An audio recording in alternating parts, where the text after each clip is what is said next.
An advanced version of a traditional mitre box, this Japanese saw guide allows you to make precise 90-degree mitre and even compound mitre cuts by hand.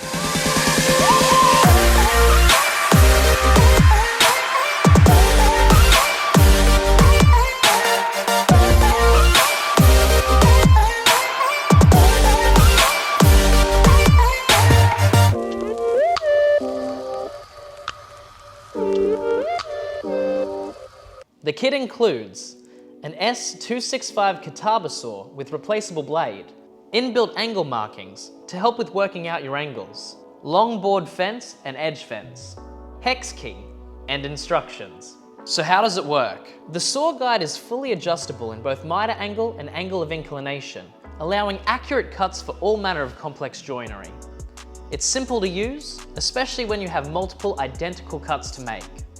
The fence slides on the edge of your workpiece, allowing for simple positioning. It's adjustable to plus or minus 45-degree mitre and minus 90-degree compound. Suitable for right-handed and left-handed use, the guide assembly is simply mounted on the appropriate end of the base plate. Suitable for saws with blade thicknesses from 0.4 to 0.6 millimeters. Made of galvanized steel, making it extremely robust. Take the difficult and risky guesswork out of sawing angles accurately.